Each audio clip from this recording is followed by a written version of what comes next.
What I want to do is I want to tell my story. It's the foundations personally of what drove me to start Change.org, and a bit about our trajectory, and then a bit of how I think that illuminates what's possible in the future of business, not just for social change companies, but the fact that every company is in some way a social change company. So my story, when I was young, I wanted to be this guy, Gordon Gekko.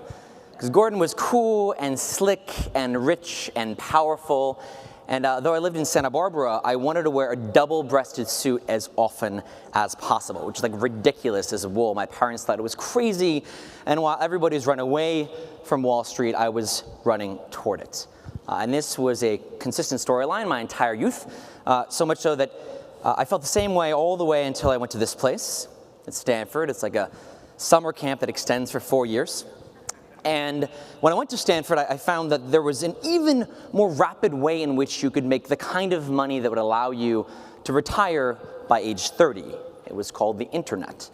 And this is 1998, my freshman year dorm. It was the same dorm of the Yahoo guys, the founders of Yahoo. And I remember the first quarter, there was a guy in the fraternity I ended up joining who, after about 4 months of starting his company, ended up being worth $600 million on paper. Now that paper ended up burning up, but at the time it was phenomenal. And so I worked at a venture capital firm my freshman year, and after in the summer I saw all these possibilities. And so when I came back my sophomore year, 1999, this epic year for the internet and for all these companies going public, I was in a computer science class and we had a project, and my roommate and I created what we thought was this brilliant business, which is a sports betting website. We were obsessed with sports at the time, obsessed with money, and we thought we could actually in real time place bets on sports in a marketplace while you watch to augment your experience.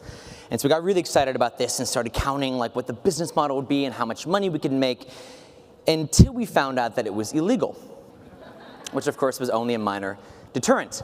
And we looked more and more into it and found out that you could actually do this in a place called the Virgin Islands. But if you did it, you could never come back to the United States. And so we literally, and this is no joke, we literally spent about 2 hours that night deliberating about how much money it would take for us to be willing to never come back to the US. And we really thought about this, thought about our families, in particular our moms, and their sentiment was the deterrent primarily, regrettably. And so we kept on thinking about these ideas until, of course, that spring, 2000, epic fail in the NASDAQ, massive crash, and it crashed the hopes of many internet entrepreneurs. Of course, I still thought I'd be able to make lots of money, went back to banking, thought about what I was going to do and how many more years it would take me to be able to retire, not probably 30, maybe 32. And I then had this really powerful personal experience, which is my senior year in college. Ended up having a long conversation, unexpected, with my brother, Nick. Who's this guy here? And Nick very unexpectedly came out as gay. And I was completely oblivious to this. And then he said something to me that changed the trajectory of my life. He said, you know, Ben, the thing that was most painful about being a closeted young gay American wasn't all the people that were discriminatory or explicitly anti-gay. It was the good people who would stand by and do nothing. People like you, right? People like me. And I was ashamed, right?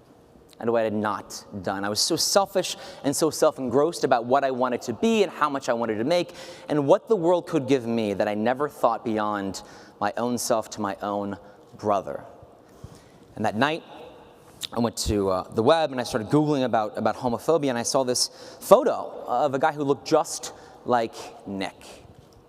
And his name is Matthew Shepard. Right? And 3 years before, he was in Wyoming, and he got dragged out of a bar, beat, tortured, and killed because he's gay. Right? And I cried. And I'm not a crier, and I wept. And I cried for Nick, and I cried for Matthew, and I cried because of that embarrassment, that I'd never done anything, didn't even know about this tragic story that had happened just 3 years before. And so at that point, I committed to a really substantial pivot, really in 180 degrees, and thought, how can I not have the world serve me, but what can I do, given the incredibly privileged position to serve the world? And I had no idea what to do because I'd never really deeply thought about this. And so after graduating, just a few months after, I went to the place in which I thought I could make this really substantial change and learn about how to improve people's lives. Right, I came to Washington, D.C., which is ironic, because what I found in D.C. was as disheartening as you find today, and this is in 2002, which is this incredible inability for everyday citizens to have a substantial impact on their own government, that we have this systemic structure in place, not because anyone wants it, but the reality of politics is that it structurally disadvantages the public interest because it's this collective action problem. If you're a small number of very moneyed interests with lots of private gain to had by organizing and representing yourself in government, special interests, right, it's easy to coordinate that. There's not a real collective action problem. If you're the broad public, there are tens if not hundreds of millions of people that care a small amount about an issue, just really difficult to organize those people. It's expensive, and those collective action costs really constrain citizen mobilization. So I was really obsessed by this idea, this sort of structural problem, but of course I didn't have a solution, and so like almost every idealistic, sort of naive 24-year-old in DC trying to make a difference, feeling like they can't do so, I decided to do the next brilliant step, which is I decided to go to law school. And I get an email address when I'm in law school, or just before I join. It's about 2 weeks before, and I was going to go to NYU for public interest law. And I see this little website that's only accessible to people in college universities, and it's called thefacebook.com. And I immediately see this incredible power of using these online tools, and social networking was not big, this is 2005, to coordinate people not around photos or friends, but solve this problem I'd been obsessed by, which is how do you coordinate people in real time around common interests and mobilize them to collective action? Not around events, but around social issues. And so I became obsessed by this, and I spent the next week, just 2 weeks before law school, writing this business plan, really intense, really in DuPont Circle, about 5-6 miles from here.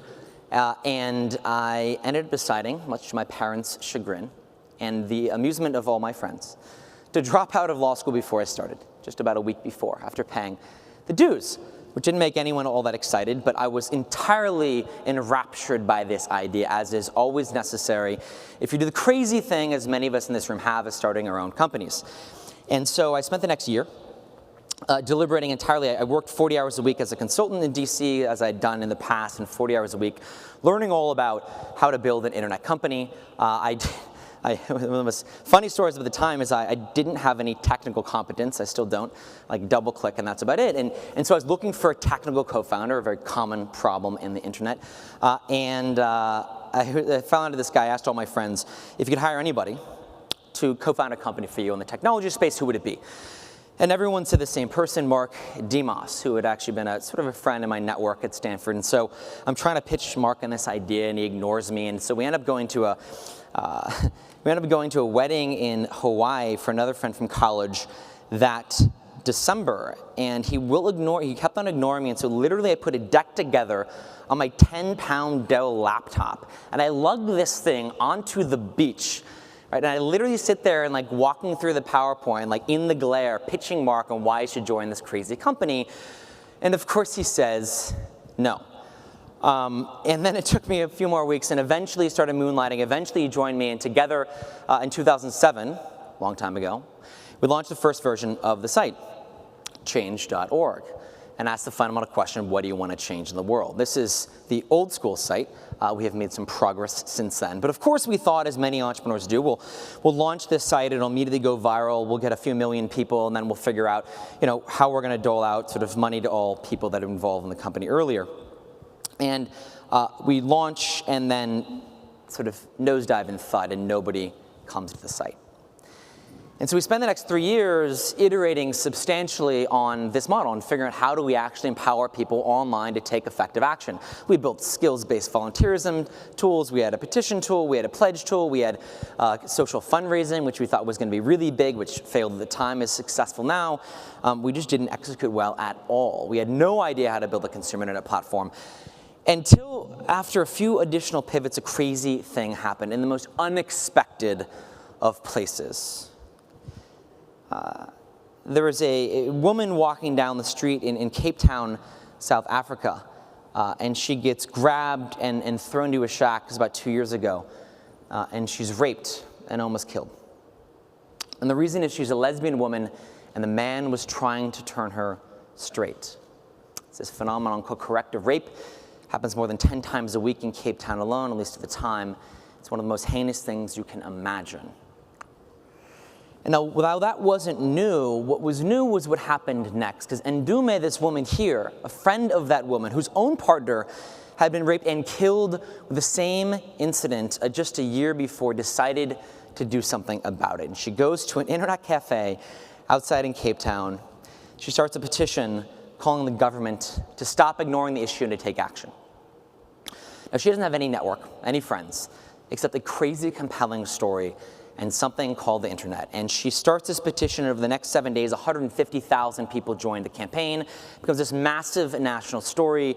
It embarrasses the national government. It's a major story on the internet, on the radio, public television. They bring up the Minister of Justice of South Africa, who had until this point again ignored the issue entirely. They interrogate him. He apologizes, says he's going to meet with the women. The women then meet him, organize for a month in front of Parliament, using these online tools, and pressure Parliament, after decades of ignoring the issue entirely, to pass a national task force to investigate and to stop the incidents of corrective rape in that country. A remarkable story. This is one of the seemingly most structurally disadvantaged people on earth. And Ndume started the most powerful online movement in the history of her country. Incredible illustration of everyday people power using very simple online tools. And in direct response to this, recognize that all of these things we'd build, these complicated superstructures to try to empower people to create change, we'd overlook the simplest, oldest tool in politics, the simple petition tool, just an ability to aggregate like-minded people together and mobilize them for collective actions. We ripped out everything else in the site over the next week. And since then, there's been this incredible viral distribution of these campaigns all around the world, issues large and small. This is the growth of the membership of the organization over the past few years. The middle of that graph in 2010, 11, across the year, but beginning of 2011 was when Ndume started her campaign. And we're now growing, actually now at more than 3 million new users a month all around the world, have about 200 staff in 18 countries, helping people run these amazing movements.